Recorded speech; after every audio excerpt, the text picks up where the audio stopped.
ಮುದ್ದು ಮಕ್ಕಳ ಎಲ್ರು ಹೇಗಿದ್ದೀರಾ? ನಾನ್ ನಿಮ್ಮ ಸೈನ್ಸ್ ಟೀಚರ್ ಅರ್ಚನಾ. ನಾನಿವತ್ತು ಯಾವ ವಿಡಿಯೋ ಮುಖಾಂತರ ಬಂದಿದ್ದೀನ ಅಂತ ಹೇಳಿದ್ರೆ, ನಮ್ಮ ವಿದ್ಯುತ್ ಶಕ್ತಿ ಚಾಪ್ಟರ್ ಅಲ್ಲಿ ಮೋಸ್ಟ್ ಇಂಪಾರ್ಟೆಂಟ್ ಒಂದು ಟಾಪಿಕ್ ಇದೆ ಅಲ್ವಾ ಮಕ್ಕಳ, ಸಿರೀಸ್ ಅಂತ ಹೇಳ್ಬಿಟ್ಟು ಸರಣಿ ಕ್ರಮದಲ್ಲಿ ಜೋಡಿಸಿರುವಂತಹ ರೋಧಕಗಳು ಅಂತ ಇದೆಯಲ್ವಾ. ಸೊ ಆ ಕಾನ್ಸೆಪ್ಟ್ ಮೇಲೆ ನಮ್ಮ ಬೋರ್ಡ್ ಅಲ್ಲಿ ಸಿಕ್ಕಾಪಟ್ಟೆ ಕ್ವೆಶ್ಚನ್ಸ್ ಅನ್ನ ಕೇಳ್ತಾನೆ ಇರ್ತಾನೆ. ಯಾವ ಇಯರ್ ಕೂಡ ಒಂದು ಕ್ವೆಶ್ಚನ್ ಇಲ್ದೇನೆ ನಮ್ಮ ಸಿರೀಸ್ ಟಾಪಿಕ್ ಅನ್ನ ಸ್ಕಿಪ್ ಮಾಡೇ ಇಲ್ಲ. ಸೊ ಸರಣಿ ಕ್ರಮದಲ್ಲಿ ಜೋಡಿಸಿರುವಂತಹ ನಮ್ಮ ಏನು ಕಾನ್ಸೆಪ್ಟ್ ಮೇಲೆ ಯಾವ ಥರ ನ್ಯೂಮರಿಕಲ್ಸ್ ಇದೆ, ಅದನ್ನು ಹೇಗೆ ಸಾಲ್ವ್ ಮಾಡೋದು ಅಂತ ಬೇಸಿಕ್ಕಿಂದ ಅಡ್ವಾನ್ಸ್ ಲೆವೆಲ್ವರೆಗೂ ಕಲಿತಾ ಹೋಗೋಣ. ಓಕೆನಾ ಮಕ್ಕಳ? ಸೊ ಹಾಗಿದ್ರೆ ತಡ ಮಾಡದೆ ನಮ್ಮ ಈ ಕಾನ್ಸೆಪ್ಟನ್ನು ಶುರು ಮಾಡೋಣ. ಸೊ ಫಸ್ಟ್ ಕ್ವೆಶ್ಚನ್ ಏನಿದೆ ಅಂತ ನೋಡೋಣ. First question: a battery of 9 volt is connected in series with resistors of 0.2 ohm, 0.3 ohm, 0.4 ohm, 0.5 ohm and 12 ohm respectively. How much current would flow through the 12 ohm resistor ಅಂತ ಇದೆ. So ನಮ್ಮ Kannada medium ಮಕ್ಕಳಿಗೋಸ್ಕರ 9 volt ಬ್ಯಾಟರಿಯನ್ನು ಕ್ರಮವಾಗಿ 0.2 ohm ಮತ್ತು 0.3 ohm, 0.4 ohm, 0.5 ohm ಮತ್ತು 12 ohm ರೋಧಗಳೊಂದಿಗೆ ಸರಣಿಯಲ್ಲಿ ಸಂಪರ್ಕಿಸಲಾಗಿದೆ ಅಥವಾ ಜೋಡಿಸಲಾಗಿದೆ ಅಂತ. 12 ಓಮ್ ರೋಧದ ಮೂಲಕ ಎಷ್ಟು ವಿದ್ಯುತ್ ಪ್ರವಹಿಸುತ್ತದೆ ಅಂತ ಕೇಳಿದ್ದಾರೆ. ಸೊ ಸಿರೀಸ್ ಅಂದಿದ ತಕ್ಷಣವೇ, ಸರಣಿ ಕ್ರಮ ಅಂದಿದ ತಕ್ಷಣವೇ ನಮಗೆ ಫಾರ್ಮುಲಾ ಗೊತ್ತಿರಬೇಕು. ಏನಂತ? ರೆಸಿಸ್ಟರ್ ರೋಧಕನ ಯಾವ ಥರ ಡಿನೋಟ್ ಮಾಡ್ತೀವಿ, ಸೂಚಿಸ್ತೀವಿ ಅಂತ ಹೇಳಿದ್ರೆ ಕ್ಯಾಪಿಟಲ್ ಆರ್ ಇಂದ. ಸೊ ಸರಣಿ ಕ್ರಮ ಸಿರೀಸ್ ಅಲ್ವಾ, ನನಗೆ ಕನ್ಫ್ಯೂಷನ್ ಆಗಬಾರ್ದು ಅಂತ ನಾನೇನು ಮಾಡೋಣ, ಇಲ್ಲಿ ಎಸ್ ಅಂತ ಬರ್ಕೋತೀನಿ. ಯಾಕಂತಂದರೆ ರೆಸಿಸ್ಟರ್ಸ್ ಇನ್ ಪ್ಯಾರಲಲ್, ಸಮಾಂತರ ಅಂತಲೂ ಬರುತ್ತಲ್ವ, ಅದಕ್ಕೋಸ್ಕರ ಕನ್ಫ್ಯೂಷನ್ನ ಅವಾಯ್ಡ್ ಮಾಡೋದಕ್ಕೆ ಈ ಥರ ಬರ್ಕೊಳ್ಳೋಣ. ಓಕೆ, ನಮಗೆ ರೆಸಿಸ್ಟರ್ಸ್ ಅಂದಿದ ತಕ್ಷಣ, ಸಿರೀಸ್ ಅಂದಿದ ತಕ್ಷಣವೇ ಕಾನ್ಸೆಪ್ಟ್ ಗೊತ್ತು ನಮಗೆ. ರೆಸಿಸ್ಟರ್ಸ್ ಏನಾಗಿರುತ್ತೆ, ಪಕ್ಕ ಜೋಡಿಸಿರ್ತಾರೆ, ಒಂದು ನೆಕ್ಸ್ಟ್ ಇನ್ನೊಂದನ್ನ ಜೋಡಿಸಿರ್ತಾರೆ ಅಂತ ಗೊತ್ತಲ್ವಾ. ಯಾವ ಥರ ಅಂತ ಹೇಳಿದ್ರೆ ಈ ಥರ ಒಂದು ರೆಸಿಸ್ಟರ್ ರೋಧದ ಪಕ್ಕ ಇನ್ನೂ ಒಂದಿರುತ್ತೆ ಅಲ್ವಾ ಸರ್ಕ್ಯೂಟ್ ಮಂಡಲದಲ್ಲಿ. ಸೊ ಬರ್ಕೊಳ್ಳೋಣ. ನಮ್ಮ ಹತ್ರ ಎಷ್ಟು ರೆಸಿಸ್ಟರ್ಸ್ ಇದೆ ಮಕ್ಕಳ? 1 2 3 4 5 ಇದೆ. ಸೊ ನಾನು R3ವರೆಗೂ ಬಿಟ್ಬಿಟ್ಟಿದ್ದೀನಿ. ಸೊ R4 + R5 ಅಂತ ಕೂಡ ಬರ್ಕೊಳ್ಳೋಣ. ಸೊ R1 ಏನಿದೆ? R1 ಏನಿದೆ? 0.2 ಓಮ್ ಅಂತ ಇದೆ, ಬರ್ಕೋತಾ ಇದ್ದೀನಿ. ನೆಕ್ಸ್ಟ್ R2 ಏನಿದೆ? 0.3 ಓಮ್ ಇದೆ, ಅದು ಕೂಡ ಬರೆಯೋಣ. R3 ಎಷ್ಟು ಕೊಟ್ಟಿದ್ದಾರೆ? 0.4 ಓಮ್. ಓಕೆ, ನೆಕ್ಸ್ಟ್ R4 ಎಷ್ಟಿದೆ? 0.5 ಓಮ್ ಇದೆ, ಅದು ಕೂಡ ಬರೀತಾ ಇದ್ದೀನಿ. ನೆಕ್ಸ್ಟು ಲಾಸ್ಟ್ ಒನ್ ಎಷ್ಟಿದೆ? 12 ಓಮ್ ಅಂತ ಇದೆ. ಸೊ ಇದನ್ನೆಲ್ಲ ನಾವು ಆ್ಯಡ್ ಮಾಡಿದ್ರೆ ನಮಗೆ ಒಟ್ಟು ರೋಧ ಸಿಗುತ್ತೆ ಅಲ್ವಾ. ಸೊ ಎಷ್ಟು ಸಿಗುತ್ತೆ? RS ಇವಾಗ ನೋಡೋಣ.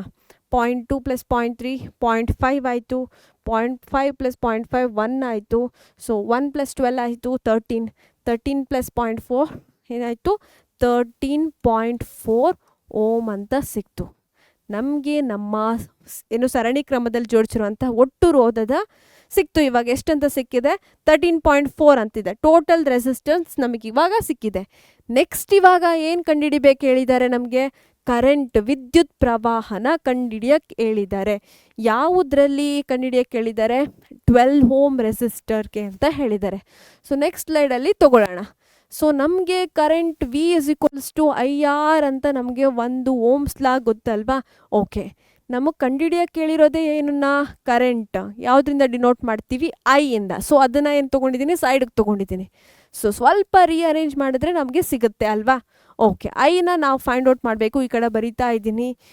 ವಿ ಎಷ್ಟು ಕೊಟ್ಟಿದ್ದಾರೆ ಮಕ್ಕಳ? ವಿ ಎಷ್ಟಿದೆ? ವಿ 9 ವೋಲ್ಟ್ ಅಂತ ಹೇಳಿದ್ದಾರೆ. ಸೊ 9 ವೋಲ್ಟನ್ನ ಇಲ್ಲಿ ಬರೀತಾ ಇದ್ದೀನಿ. 9 ವೋಲ್ಟ್. ಓಕೆ, ಆರನ್ನು ಇವಾಗ ಜಸ್ಟ್ ಫೈಂಡ್ ಔಟ್ ಮಾಡಿದ್ವಿ. ಟೋಟಲ್ ಎಷ್ಟು? 13.4 ಅಂತ. ಸೊ 13.4 ಅಂತ ಇಲ್ಲಿ ಬರಿತಾ ಇದ್ದೀನಿ. ಇವಾಗ ನಮ್ಮ ಮಕ್ಕಳಿಗೆ ಭಯ ಶುರುವಾಯಿತು.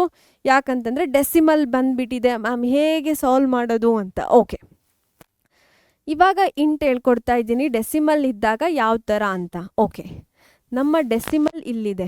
ಡೆಸಿಮಲ್ ಆದಮೇಲೆ ಎಷ್ಟು ಅಂಕಿ ಇದೆ ಮಕ್ಕಳ? 1 ಅಂಕಿ ಇದೆ. ಸೊ ನಾನೇನು ಮಾಡ್ತಾ ಇದ್ದೀನಿ? ಈ ಡೆಸಿಮಲನ್ನು ಶಿಫ್ಟ್ ಮಾಡ್ತಾ ಇದ್ದೀನಿ. 1 ಅಂಕಿ ಇರೋ ಕಾರಣ 1 ಮುಂದೆ 0 ಅಂತ ಹಾಕ್ತಿದ್ದೀನಿ. ಇವಾಗ ಇಲ್ಲಿ ಡೆಸಿಮಲನ್ನು ಶಿಫ್ಟ್ ಮಾಡಿದ್ವಿ. ಸೊ ಡೆಸಿಮಲ್ ಮೂವ್ ಆಯಿತು. ಸೊ 134 ಅಂತ ಆಯಿತು ಅಲ್ವಾ. ಸೊ I = 90/134 ಅಂತ ಆಗುತ್ತೆ. ಓಕೆ, ಇವಾಗ 2 ಮಗ್ಗಿ ಬರುತ್ತಲ್ವಾ, ಸೊ 2 ಇಂದ ಡಿವೈಡ್ ಮಾಡೋಣ. ಸೊ 2 45 ಆಯಿತು, ಇದೇನಾಯಿತು 2 6 ಆಯಿತು, 2 7 ಸೊ 45/67 ಅಂತ ಆಯಿತು ಅಲ್ವಾ. ಸೊ ಇವಾಗ ಇದನ್ನು ಡಿವೈಡ್ ಮಾಡಿದ್ರೆ ನಮಗೆ ಸಿಗುತ್ತೆ ಮಕ್ಕಳ ಆನ್ಸರ್ ಎಷ್ಟು ಸಿಗುತ್ತೆ, 0.67 ಅಂತಲೇ ಆನ್ಸರ್ ಸಿಗುತ್ತೆ. ಓಕೆನಾ. ಸೊ ಕರೆಂಟ್ ಅಂತ ಹೇಳಿದ್ರೆ ಯಾವುದನ್ನ ನೆನ್ಪಿಡ್ಕೋಬೇಕು ನಾವು, ಆಂಪಿಯರ್ ಅನ್ನೋದನ್ನ ನೆನ್ಪಿಡ್ಕೋಬೇಕು. ಸೊ ನಮಗೆ ನಮ್ಮ ವಿದ್ಯುತ್ ಎಷ್ಟು ಸಿಕ್ತು, 0.67 ಆಂಪಿಯರ್ ಅಂತ ಸಿಕ್ತು. ಓಕೆನಾ. ನೀವು ಇಲ್ಲಿ ಡೆಸಿಮಲನ್ನು ಕೆಳಗಡೆ ಇದ್ದರೆ ಮೇಲ್ಗಡೆ ಝೀರೋಸ್ ಹಾಕ್ಕೋಬೇಕು. ಅಕಸ್ಮಾತ್ ಡೆಸಿಮಲ್ ಮೇಲೆ ಇದ್ದರೆ ಕೆಳಗಡೆ ಹಾಕ್ಕೋಬೇಕು. ಡಿನಾಮಿನೇಟರಲ್ಲಿದ್ದರೆ ನ್ಯೂಮರೇಟರ್ಗೆ ಶಿಫ್ಟ್ ಮಾಡಿ, ನ್ಯೂಮರೇಟರಲ್ಲಿದ್ದರೆ ಡಿನಾಮಿನೇಟರ್ಗೆ ಶಿಫ್ಟ್ ಮಾಡಬೇಕು. ಓಕೆನಾ ಮಕ್ಕಳ. ಓಕೆ, ಇವಾಗ ನಮಗೆ ಕರೆಂಟ್ ಎಷ್ಟಿದೆ ಅಂತ ಗೊತ್ತಾಯಿತು. ಓಕೆ, ಸೊ ನೆಕ್ಸ್ಟ್ ಕ್ವೆಶ್ಚನ್ಗೆ ಹೋಗ್ತಾ ಇದ್ದೀವಿ. ನೆಕ್ಸ್ಟ್ ಕ್ವೆಶ್ಚನ್ ಏನಿದೆ, study the following electric circuit, find the readings of ಅಂತ ಇದೆ. ಸೊ ಈ ಕೆಳಗಿನ ವಿದ್ಯುತ್ ಮಂಡಲವನ್ನು ಅಧ್ಯಯನ ಮಾಡಬೇಕು ಮತ್ತು ಅಂಕಿ ಅಂಶಗಳನ್ನು ಕಂಡುಹಿಡಿಯೋದಕ್ಕೆ ಹೇಳಿದ್ದಾರೆ. ಯಾವುದ್ರದನ್ನ ರೀಡಿಂಗ್ಸ್ನ ಕಂಡುಹಿಡಿಬೇಕು ನಾವು ಅಂತ ಹೇಳಿದ್ರೆ, ಅಮೀಟರ್ದು ಮತ್ತು ಓಲ್ಟ್ ಮೀಟರ್ ಅಂತ ಹೇಳಿಬಿಟ್ಟು ನಮಗೆ ಒಂದು ಡಯಾಗ್ರಾಮ್ ಕೊಟ್ಟಿದ್ದಾರೆ. ಸೊ ಇಲ್ಲಿ ಡಯಾಗ್ರಾಮ್ ನೋಡ್ತಾ ಇದ್ದೀರಾ ಚಿತ್ರದಲ್ಲಿ, ಏನಿದೆ, ರೆಸಿಸ್ಟರ್ ಇದೆ. ಓಕೆ, ಪೆನ್ ಕಲರ್ ಚೇಂಜ್ ಮಾಡ್ತಾ ಇದ್ದೀನಿ. ಓಕೆ, ಇಲ್ಲೇನಿದೆ, ರೆಸಿಸ್ಟರ್ ರೋಧ ಇದೆ ಅಲ್ವಾ, ಎಷ್ಟು ಅಂತ ಕೊಟ್ಟಿದ್ದಾರೆ, 4 ಓಮ್ ಅಂತ ಕೊಟ್ಟಿದ್ದಾರೆ. ಓಕೆ, ಇಲ್ಲಿ ವಿ ಅಂತ ಹೇಳಿದ್ರೆ ಓಲ್ಟ್ ಮೀಟರ್, ವಿಭವಾಂತರ ಕಂಡುಹಿಡಿಯೋದಕ್ಕೆ. ಇನ್ನು ಒಂದಿದೆ ರೆಸಿಸ್ಟರ್, ಇದನ್ನು R1 ಅಂತ ತಗೊಂಡ್ರೆ ಇದನ್ನು R2 ಅಂತ ತಗೊಳ್ಳೋಣ. ನೆಕ್ಸ್ಟ್ ಏನಿದೆ, ಬ್ಯಾಟರಿ ಇದೆ, ಎಷ್ಟು ಕೊಟ್ಟಿದ್ದಾರೆ, 3 ವೋಲ್ಟ್ ಅಂತ ಕೊಟ್ಟಿದ್ದಾರೆ. ಪ್ಲಗ್ ಇದೆ ಮತ್ತು ಅಮೀಟರ್ ಇದೆ. ನಮಗೆ ಡಿರೆಕ್ಟಾಗಿ ಕಾನ್ಸೆಪ್ಟ್ ಗೊತ್ತಿಲ್ಲ ಅಲ್ವಾ. ಸೊ ಡಿರೆಕ್ಟಾಗಿ ಏನು ಕಂಡುಹಿಡಿಬೇಕು ಅಂತ ಗೊತ್ತಾಗ್ತಿಲ್ಲ. ಅಮೀಟರ್ ವ್ಯಾಲ್ಯೂ ಕಂಡುಹಿಡಿಬೇಕು, ಓಲ್ಟ್ ಮೀಟರ್ ವ್ಯಾಲ್ಯೂನ ಕಂಡುಹಿಡಿಬೇಕು ಅಂತ ಹೇಳಿದ್ದಾರೆ. ನಿಮಗೆ ಕಾನ್ಸೆಪ್ಟ್ ತುಂಬ ಕ್ಲಿಯರಾಗಿ ಅರ್ಥ ಆಗಿದ್ದರೆ ಐಡಿಯಾ ಸಿಕ್ಕಿರುತ್ತೆ.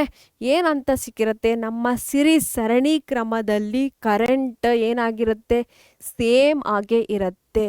ಮ್ಯಾಮ್ ಕರೆಂಟನ್ನು ಇಲ್ಲಿ ಅಮೀಟರ್ಗೆ ಕನೆಕ್ಟ್ ಮಾಡ್ಕೋಬಹುದಾ ಅಂತ ಯಾರಿಗಾದ್ರೂ ತಲೆಯಲ್ಲಿ ಹೊಡಿತಾ ಇದ್ದರೆ, ಎಸ್ ಕರೆಕ್ಟ್. ಅಮೀಟರ್ದು ಫಂಕ್ಷನ್ ಏನು ಮಕ್ಕಳ, ಕರೆಂಟ್ ಎಷ್ಟು ಫ್ಲೋ ಆಗ್ತಿದೆ ಅಂತ ಮೆಷರ್ ಮಾಡೋ ಡಿವೈಸ್ ಅಲ್ವಾ.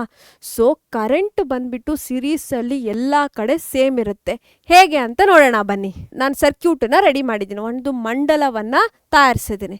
ಇವಾಗ ನೀವು ನೋಡ್ತಿದ್ದೀರಾ, ಏನು ಬ್ಲೂ ಕಲರ್ ನೋಡ್ತಿದ್ದೀರಲ್ವಾ, ಡಾಟ್ ಡಾಟ್ ಡಾಟ್ ಸ್ಟ್ರಕ್ಚರ್, ಅದು ಬಂದ್ಬಿಟ್ಟು ನಮ್ಮ ಎಲೆಕ್ಟ್ರಿಕ್ ಚಾರ್ಜಸ್ ಏನಾಗ್ತಿದೆ, ಫ್ಲೋ ಆಗ್ತಾ ಇದೆ.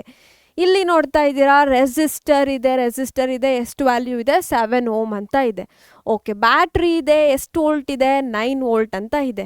ಸೊ ನಮ್ಮ ಕರೆಂಟನ್ನ ಮೆಷರ್ ಯಾರು ಮಾಡ್ತಾರೆ, ಅಮೀಟರ್ ಅಲ್ವಾ. ಸೊ ಅಮೀಟರ್ ಬಂದ್ಬಿಟ್ಟು ಎಷ್ಟು ವಿದ್ಯುತ್ ಪ್ರವಾಹ ಆಗ್ತಾ ಇದೆ ಅಂತ ಅಳತೆ ಮಾಡುತ್ತೆ. ಓಕೆ, ಇಲ್ಲಿ ಕೂಡ ಇದೆ. ಇವಾಗ ಎಲ್ಲ ಸೆಟ್ ಆಗಿದೆ. ನಮ್ಮ ಕರೆಂಟ್ ಇವಾಗ ಇಲ್ಲಿ ಇದೆ, ಎಷ್ಟು ತೋರಿಸ್ತಾ ಇದೆ, 1.29 ಆಂಪಿಯರ್ ಅಂತ ತೋರಿಸ್ತಾ ಇದೆ. ನನಗೆ ಇಲ್ಲಿ ಬೇಡ, ಇವಾಗ ನಾನು ಬೇರೆ ಕಡೆ ಇಟ್ಬಿಟ್ಟು ನೋಡ್ತೀನಿ. ಇವಾಗ್ಲೂ 1.29 ಅಂತಲೇ ತೋರಿಸ್ಬೇಕು. ಸೊ ಇವಾಗ ನಾನು ಕಟ್ ಮಾಡಿಬಿಟ್ಟು ಇಲ್ಲಿ ಎಲ್ಲಾದರೂ ಇಟ್ಟು ನೋಡ್ತೀನಿ. ಸೊ ಇವಾಗ ಕರೆಂಟ್ ಎಷ್ಟಿದೆ ಅಂತ ನೋಡೋಣ. ಎಷ್ಟಿದೆ ಮಕ್ಕಳ, 1.29 ಆಂಪಿಯರ್ ಅಂತಲೇ ಇದೆ.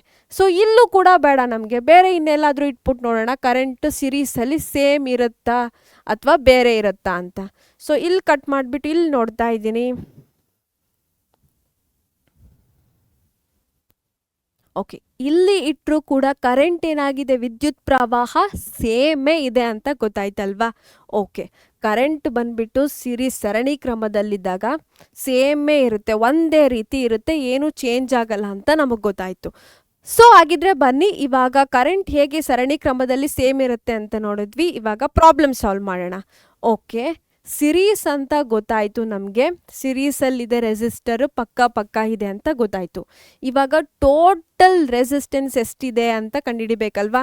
ಸೊ RS ಅಂತ ಬರ್ಕೊಂಡ್ಬಿಟ್ಟು ಇವಾಗ ಕಂಡುಹಿಡಿತಾ ಇದ್ದೀನಿ. ಹೇಗೆ ಕಂಡುಹಿಡಿಯೋದು ಬನ್ನಿ ನೋಡೋಣ. ಓಕೆ, RS ಅಂತ ಇಲ್ಲಿ ಬರ್ಕೋತಾ ಇದ್ದೀನಿ, R1 + R2. ಯಾಕಂತಂದರೆ ನಮ್ಮ ಹತ್ರ ಇರೋದು ಎರಡೇ ರೋಧ. R1 ಎಷ್ಟಿದೆ ಮಕ್ಕಳ, R1 ಎಷ್ಟಿದೆ, 4 ಓಮ್ ಅಂತ ಇದೆ. ಸೊ 4 ಓಮ್ ಅಂತ ಬರಿತಾ ಇದ್ದೀನಿ. R2 ಎಷ್ಟಿದೆ, 2 ಓಮ್ ಇದೆ. ಸೊ ಟೋಟಲ್ ಆ್ಯಡ್ ಮಾಡಿದ್ರೆ ನಮ್ಗೆ ಎಷ್ಟಾಯಿತು ಮಕ್ಕಳ? RS = 6 ಓಮ್ ಅಂತ ಸಿಕ್ತು. ಓಕೆ, ನಮಗೆ ಏನೋ ಸಿಕ್ತು. ನಾವು ಕಂಡುಹಿಡಿಬೇಕಾಗಿರೋದು ಅಮೀಟರ್ ಅಂತ ಹೇಳಿದರೆ ಇಂಡೈರೆಕ್ಟಾಗಿ ಕರೆಂಟನ್ನು ಕಂಡುಹಿಡಿಯೋದಕ್ಕೆ ಹೇಳ್ತಿದ್ದಾರೆ, ವಿದ್ಯುತ್ ಪ್ರವಾಹನ ಕಂಡುಹಿಡಿಯೋದಕ್ಕೆ ಹೇಳ್ತಿದ್ದಾರೆ ಅಲ್ವಾ? ಓಕೆ, ಇಂಡೈರೆಕ್ಟಾಗಿ ಕೇಳ್ತಿದ್ದಾರೆ. ಓಕೆ, ನಮಗೆ ಓಮ್ಸ್ ಲಾ ಎಲ್ಲ ನೆನಪಿದೆ ಅಂತ ಅನ್ಕೋತಿದ್ದೀನಿ. ಸೊ ಓಮ್ಸ್ ಲಾ ಏನಿದೆ ಮಕ್ಕಳ? ಓಮ್ಸ್ ಲಾ V = IR ಅಂತ ಇದೆ. ಸೊ ನಾವು ಕಂಡುಹಿಡಿಬೇಕಾಗಿರೋದು ಐ ತಾನೆ. ಸೊ ಐನ ಆಚೆ ತಗೋತಿದ್ದೀನಿ. ಸೊ ಏನಾಗುತ್ತೆ? V/R ಅಂತ ಆಗುತ್ತೆ. ಸೊ ವಿ ವೋಲ್ಟೇಜ್ ಎಷ್ಟು ಕೊಟ್ಟಿದ್ದಾರೆ ನಮಗೆ? V ಬಂದ್ಬಿಟ್ಟು 3 ವೋಲ್ಟ್ ಅಂತ ಕೊಟ್ಟಿದ್ದಾರೆ. ಸೊ ಬರಿತಾ ಇದ್ದೀನಿ. ಓಕೆ, 3 ವೋಲ್ಟ್ ಇದೆ. ನಮ್ಮ ಆರನ್ನು ಈಗ ಜಸ್ಟ್ ಫೈಂಡ್ ಔಟ್ ಮಾಡಿದ್ವಿ. ಟೋಟಲ್ ಎಷ್ಟಂತ? 6 ಓಮ್ ಅಂತ. ಓಕೆ, ಇವಾಗ 3 1s 3 2s. ಸೊ ಐ ಬಂದ್ಬಿಟ್ಟು 1/2 ಅಂತ ಹೇಳಿದ್ರೆ ಎಷ್ಟು ಮಕ್ಕಳ? 0.5 ಅಲ್ವಾ? ಸೊ 1/2 ಆಂಪಿಯರ್ ಅಂತನಾದರೂ ಬರೀರಿ, ಅಥವಾ 0.5 ಆಂಪಿಯರ್ ಅಂತನಾದರೂ ಬರೀರಿ. ಓಕೆ, ಕರೆಂಟ್ ಇವಾಗ ಥ್ರೂ ಔಟ್ ದಿ ಸರ್ಕ್ಯೂಟ್ ಏನಿರುತ್ತೆ? ನೀವು ಇಲ್ಲಿ ಚೆಕ್ ಮಾಡಿದ್ರೂ ಎಷ್ಟಿರುತ್ತೆ? 0.5 ಆಂಪಿಯರ್ ಇರುತ್ತೆ. ನೀವು ಇಲ್ಲಿ ಚೆಕ್ ಮಾಡಿದ್ರು ಎಷ್ಟಿರುತ್ತೆ? 0.5 ಆಂಪಿಯರ್ ಇರುತ್ತೆ. ನೀವು ಈ ಮಂಡಲದಲ್ಲಿ ಎಲ್ಲೇ ಚೆಕ್ ಮಾಡಿದ್ರೂ ಕೂಡ ನಮ್ಮ ವಿದ್ಯುತ್ ಪ್ರವಾಹ ಏನಾಗಿರುತ್ತೆ? ಸೇಮ್ ಆಗಿರುತ್ತೆ. ಸೊ ಕರೆಂಟ್ ಏನು ಫ್ಲೋ ಆಗ್ತಿದೆ ಈ ಸರ್ಕ್ಯೂಟಲ್ಲಿ ಸೇಮ್ ಇರುತ್ತೆ. ಅದು ಎಷ್ಟು ಅಂತ ಫೈಂಡ್ ಔಟ್ ಮಾಡಿದ್ವಿ? 0.5 ಆಂಪಿಯರ್ ಅಂತ ಕಂಡುಹಿಡಿದ್ವಿ. 3 resistors of 5 ohm, 10 ohm and 15 ohm are connected in series with a 12 volt power supply. Calculate their combined resistance, the current that flows in the circuit, and in each resistor and the potential difference across each resistor ಅಂತ ಇದೆ. So ನಮ್ಮ Kannada medium ಮಕ್ಕಳಿಗೋಸ್ಕರ 5 ohm, 10 ohm, 15 ಓಮ್ಗಳ 3 ರೋಧಕಗಳನ್ನು 12 volt ವಿದ್ಯುತ್ ವಿಭವಾಂತರದೊಂದಿಗೆ ಸರಣಿಯಲ್ಲಿ ಜೋಡಿಸಿದ್ದಾರೆ.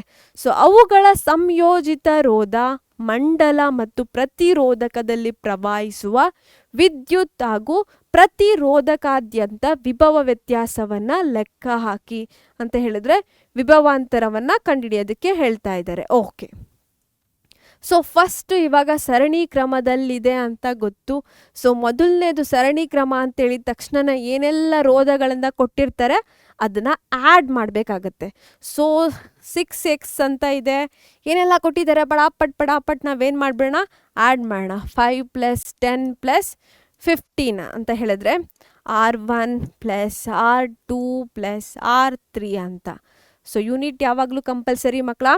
So 5 + 10 ಏನಾಗುತ್ತೆ? 15, 15 + 15 30 ohm ಆಗುತ್ತೆ. Okay, ನಮಗೆ ನಮ್ಮ ಒಟ್ಟು ರೋಧ ಸಿಕ್ತು. ಓಕೆ, ನೆಕ್ಸ್ಟ್ ಇವಾಗ ಏನು ಕಂಡುಹಿಡಿಬೇಕು ನಾವು? Okay, calculate their combined resistance ಆಯಿತು. The current that flows in the circuit and in each resistor and the potential difference across each resistor ಅಂತ ಕೇಳ್ತಿದ್ದಾರೆ. ಸೊ ನಾವಿವಾಗ ಕರೆಂಟನ್ನು ಕಂಡುಹಿಡಿಬೇಕು. The current that flows in the circuit ಅಂತ. So ಕರೆಂಟದು ನಮ್ಗೆ ಕಂಡುಹಿಡಿಬೇಕು ಅಂತ ಹೇಳಿದ್ರೆ ಓಮ್ಸ್ ಲಾ ಗೊತ್ತಿರಲೇಬೇಕು. V = IR ಅಂತ. ಓಕೆ, ಇವಾಗ ಆರ್ ಗೊತ್ತಿದೆ, ವಿ ಎಷ್ಟಂತ ಅವರೇ ಮೆನ್ಷನ್ ಮಾಡಿದ್ದಾರೆ, 12 ವೋಲ್ಟ್ ಅಂತ. ಓಕೆ, ನಾವಿವಾಗ ಏನು ಕಂಡುಹಿಡಿಬೇಕು? ಐನ. ಸೊ ಐನ ಆಚೆ ತೆಗಿತಿದ್ದೀನಿ. ಅವಾಗ V/R ಅಂತ ಆಗುತ್ತೆ. ವಿ ಎಷ್ಟು ಕೊಟ್ಟಿದ್ದಾರೆ? 12 ವೋಲ್ಟ್ ಅಂತ ಕೊಟ್ಟಿದ್ದಾರೆ. ಬರ್ಕೋತಾ ಇದ್ದೀನಿ 12 ವೋಲ್ಟ್ ಅಂತ. ಆರನ್ನು ಎಷ್ಟು ಈಗ ಜಸ್ಟ್ ಫೈಂಡ್ ಔಟ್ ಮಾಡಿದ್ವಿ? ಎಷ್ಟು ಮಕ್ಕಳ? 30 ಅಂತ. ಸೊ ಇವಾಗ ಕ್ಯಾಲ್ಕುಲೇಟ್ ಮಾಡೋಣ. 6 2s, ನೆಕ್ಸ್ಟು 6 5s ಆಗುತ್ತೆ. 2/5 ಆಯಿತು ಅಲ್ವಾ? 2/5 ಅಂತ ನೀವು ಬರ್ಕೋಬೋದು. ಅಥವಾ ಇದನ್ನು ಇನ್ನೂ ಸ್ವಲ್ಪ ಮಾಡಿಫಿಕೇಷನ್ ಮಾಡ್ತೀವಿ ಮ್ಯಾಮ್, ಇನ್ನೂ ಫರ್ದರ್ ಕ್ಯಾಲ್ಕುಲೇಷನ್ ಮಾಡಿಬಿಡ್ತೀವಿ ಅಂತ ಹೇಳಿದ್ರೆ ನೀವು ಹೇಗೆ ಬರಿಬೋದು? ಇದನ್ನು 5/2 ಅಂತ ತೊಗೊಂಡು ಇಲ್ಲೂ ಕೂಡ ಎಷ್ಟಾಗುತ್ತೆ? 0.4 ಅಂತ ಕೂಡ ಬರ್ಕೋಬೋದು. ಇನ್ನು ಸ್ವಲ್ಪ ಫರ್ದರ್ ಕ್ಯಾಲ್ಕುಲೇಷನ್ ಮಾಡಿದ್ರೆ ನಮಗೇನು ಸಿಗುತ್ತೆ? 0.4 ಆಂಪಿಯರ್ ಅಂತ ಸಿಗುತ್ತೆ. ಓಕೆ, ಇವಾಗ ನಾವು ಕರೆಂಟ್ ಎಷ್ಟಿದೆ ಅಂತ ಕಂಡುಹಿಡಿದ್ವಿ. ಸೊ ಸರ್ಕ್ಯೂಟಲ್ಲಿ ನೀವೆಲ್ಲೇ ಚೆಕ್ ಮಾಡಿದ್ರು ಕರೆಂಟ್ ಬಂದ್ಬಿಟ್ಟು ಏನಿರುತ್ತೆ? 0.4 ಆಂಪಿಯರೇ ಇರುತ್ತೆ. ಯಾಕಂತಂದರೆ ಸರಣಿಯಲ್ಲಿ ನಾವು ಯಾವುದೇ ಪಾಯಿಂಟಲ್ಲಿ ಚೆಕ್ ಮಾಡಿದ್ರೂ ಕರೆಂಟ್ ಬಂದ್ಬಿಟ್ಟು ವಿದ್ಯುತ್ ಪ್ರವಾಹ ಒಂದೇ ರೀತಿಯಾಗಿರುತ್ತೆ. ಸೊ 0.4 ಆಂಪಿಯರ್ ಅಂತ ಗೊತ್ತಾಯಿತು. ಇವಾಗ ನೆಕ್ಸ್ಟ್ ಏನು ಕಂಡುಹಿಡಿಯೋಕೆ ಹೇಳಿದ್ದಾರೆ, ಪ್ರತಿಯೊಂದು ರೆಸಿಸ್ಟರ್ಗೂ ನಾವೇನು ಕಂಡುಹಿಡಿಬೇಕು, ಪೊಟೆನ್ಷಿಯಲ್ ಡಿಫ್ರೆನ್ಸನ್ನು ಕಂಡುಹಿಡಿಬೇಕು. ಸೊ ಬನ್ನಿ ಆಗಿದ್ರೆ ಓಮ್ಸ್ ಲಾ ಎಲ್ಲರಿಗೂ ಗೊತ್ತು, V = IR ಅಂತ. ಓಕೆನಾ. ಇವಾಗ ಮೊದಲನೇ ರೆಸಿಸ್ಟರ್ ಎಷ್ಟಿದೆ 5 ಓಮ್ ಇದೆ, ಇದಕ್ಕೆ ಕಂಡುಹಿಡಿಯೋಣ. ಓಕೆನಾ. 5 ಓಮ್ ಇದೆ, ಕಂಡುಹಿಡಿಯೋಣ. ಕರೆಂಟನ್ನು ಈಗ ಜಸ್ಟ್ ಫೈಂಡ್ ಔಟ್ ಮಾಡಿದ್ವಿ, ಏನಂತ ಹೇಳಿ 0.4 ಆಂಪಿಯರ್ ಅಂತ. 5 ಓಮ್ ಇದೆ, ಬರಿತಾ ಇದ್ದೀನಿ. ಇವಾಗ ಇಂಟು ಮಾಡೋಣ. ನಿಮಗೆ ಮ್ಯಾಮ್ ಡೆಸಿಮಲ್ ಇದೆ, ಕಷ್ಟ ಆಗುತ್ತೆ, ಹೇಗೆ ಬರ್ಕೊಳ್ಳೋದು ಅಂತ ಹೇಳಿದ್ರೆ ಈ 0.4ನ ಫ್ರ್ಯಾಕ್ಷನಿಗೆ ಕನ್ವರ್ಟ್ ಮಾಡೋಣ ಮಕ್ಕಳ. ಅವಾಗ ಏನಾಗುತ್ತೆ, 4/10 ಆಗುತ್ತೆ. ಹೇಗೆ ಕನ್ವರ್ಟ್ ಮಾಡಿದ್ರಿ ಮ್ಯಾಮ್ ಅಂತ ಕೇಳಿದ್ರೆ, ಪಾಯಿಂಟ್ ಆದಮೇಲೆ ಎಷ್ಟು ಅಂಕಿ ಇದೆ ಮಕ್ಕಳ, ಒಂದಿದೆ ಅಲ್ವಾ. ಸೊ 1 ಮುಂದೆ 1 0 ಹಾಕ್ತಾ ಇದ್ದೀನಿ. ಅಕಸ್ಮಾತ್ ಪಾಯಿಂಟ್ ಆದಮೇಲೆ 2 ಸಂಖ್ಯೆ ಇದ್ದರೆ 1 ಮುಂದೆ 2 0 ಹಾಕ್ತಾ ಇದ್ದೆ. ಸೊ ಡೆಸಿಮಲ್ ಆದಮೇಲೆ ಎಷ್ಟು ನಂಬರ್ ಇದೆ, ಒಂದೇ ಒಂದು ನಂಬರ್ ಇದೆ, ಯಾವುದದು 4 ಅಂತ ಇದೆ. ಸೊ ಬರ್ಕೋತಾ ಇದ್ದೀನಿ. ನಮ್ಮ 5 ಹೇಗಿದೆ ಹಾಗೆ ಬರಿತಾ ಇದ್ದೀನಿ. ಸೊ 5 1s 5 2s ಆಯಿತು, 2 1s 2 2s. ಸೊ ವಿ ನಮಗೆ ಸಿಕ್ತು, ಮೊದಲನೇದಕ್ಕೆ 2 ವೋಲ್ಟ್ ಅಂತ ಸಿಕ್ತು. ಸೊ ನೆಕ್ಸ್ಟ್ ಇನ್ನು 3 ಅಲ್ವಾ ರೆಸಿಸ್ಟರ್ ಇರೋದು. ಸೊ ನೆಕ್ಸ್ಟ್ ಒನ್ ಯಾವುದಿದೆ, ನೆಕ್ಸ್ಟ್ ಒನ್ 10 ಅಂತ ಇತ್ತಲ್ವಾ. ಸೊ ಇವಾಗ 10ಗೆ ಕಂಡುಹಿಡಿಬೇಕು. ಕರೆಂಟ್ ಬಂದ್ಬಿಟ್ಟು ಸೇಮೇ ಇರುತ್ತೆ. ನೆಕ್ಸ್ಟ್ ಇವಾಗ 10 ಓಮ್ಗೆ ಕಂಡುಹಿಡಿತಾ ಇದ್ದೀನಿ. ಸೊ ಸೇಮ್ 4/10 ಇಂಟು 10 ಅಂತ. ಇದು ಕ್ಯಾನ್ಸಲ್ ಆಗುತ್ತೆ, ಏನು ಉಳಿತು 4 ವೋಲ್ಟ್ ಅಂತ. ನಮ್ಗೆ ಇನ್ನೂ ಒಂದಿದೆ ಅಲ್ವಾ, ಇನ್ನೂ ಒಂದು ರೆಸಿಸ್ಟರ್ ಇದೆ 15 ಅಂತ. ಸೊ ಬರ್ಕೋತಾ ಇದ್ದೀನಿ 0.4 ಇಂಟು ಎಷ್ಟಿದೆ 15. ಓಕೆ. V = ಇದು ಕೂಡ 4/10 ಆಗುತ್ತೆ. 15 ಆಯಿತು. 5 2s 5 3s 2 1s 2 2s. So V = 6 volt ಅಂತ ಸಿಕ್ತು. ಇವಾಗ ನಮ್ಮ ಕ್ವೆಶ್ಚನ್ ಏನು ಕೇಳ್ತಾ ಇತ್ತು ಅಲ್ವಾ, ಪ್ರತಿ ರೆಸಿಸ್ಟರ್ಗೂ ಈಚ್ ರೆಸಿಸ್ಟರ್ದು ಪೊಟೆನ್ಷಿಯಲ್ ಡಿಫ್ರೆನ್ಸ್ ಎಷ್ಟಿದೆ ಅಂತ ಕಂಡುಹಿಡಿಬೇಕು ಅಂತ ಹೇಳಿದ್ರಲ್ವಾ. ಸೊ ಇಲ್ಲಿದೆ ಅಲ್ವಾ, ಪ್ರತಿರೋಧಕಾದ್ಯಂತ ಎಷ್ಟು ವಿಭವಾಂತರ ಇದೆ ಅಂತ ಕಂಡುಹಿಡಿಯೋಕೆ ಹೇಳಿದ್ರಲ್ವಾ. ಸೊ ಇವಾಗ ಕಂಡುಹಿಡ್ದಿದ್ದೀವಿ. ಓಕೆನಾ ಮಕ್ಕಳ. ಸೊ ನೆಕ್ಸ್ಟ್ ಏನಿದೆ, ಸೊ ಇದೇ ಥರ ನಾವು ಬೇಸಿಕ್ ಸಿರೀಸಲ್ಲಿ ಯಾವ ಥರ ಪ್ರಾಬ್ಲಮ್ಸ್ ಬರುತ್ತೆ ಅಂತ ನೋಡಿದ್ವಿ ಅಲ್ವಾ. ನಮ್ಮ ಬೋರ್ಡ್ ಎಕ್ಸಾಮಲ್ಲಿ ಈ ಸಿರೀಸ್ ಪ್ಯಾರಲಲ್ ಜೊತೆ ಮಿಕ್ಸ್ ಮಾಡಿಬಿಟ್ಟು ಇನ್ನು ಡಿಫ್ರೆಂಟ್ ವೆರೈಟೀಸ್ ಕ್ವೆಶ್ಚನ್ ಎಲ್ಲ ಬರುತ್ತೆ. ಇವಾಗ ಬೇಸಿಕ್ಕನ್ನು ನಾವು ಕಲ್ತ್ವಿ, ಯಾವ ಥರ ಬೇಸಿಕ್ ಅಂಡರ್ಸ್ಟ್ಯಾಂಡಿಂಗ್ ಸಿರೀಸ್ ಇದ್ದರೆ ಏನೆಲ್ಲ ಮಾಡಬೇಕು ಅಂತ ಕಲ್ತಿದ್ದೀವಲ್ವಾ. ಸೊ ಇನ್ನು ನಿಮಗೆ advance level board type questions ಬೇಕು ಅಂತ ಹೇಳಿದ್ರೆ ನನಗೆ ಕಮೆಂಟ್ ಸೆಕ್ಷನಲ್ಲಿ ತಿಳಿಸ್ಬೇಕು. ಅವಾಗ ನನಗೆ ಗೊತ್ತಾಗುತ್ತೆ, ಓ ಮಕ್ಕಳಿಗಿದು ಅವಶ್ಯಕತೆ ಇದೆ, ಅವರೆಲ್ಲ ಚೆನ್ನಾಗಿ ಓದಿ ಬೋರ್ಡ್ ಎಕ್ಸಾಮು ಪ್ರಿಪೇರ್ ಆಗ್ತಿದ್ದಾರೆ, ಫುಲ್ ಮಾರ್ಕ್ಸ್ ತೊಗೋಬೇಕು ಅಂತಿದ್ದಾರೆ ಅಂತ ನನಗೆ ಗೊತ್ತಾಗಿ ಇನ್ನಷ್ಟು ಏನೋ ಇಂಟ್ರೆಸ್ಟಿಂಗ್ ಕ್ವೆಶ್ಚನ್ಸ್ ಜೊತೆ ಬರ್ತೀನಿ. ಓಕೆನಾ ಮಕ್ಕಳ. ಸೊ ನಿಮ್ಮೆಲ್ರಿಗೂ ಥ್ಯಾಂಕ್ ಯು.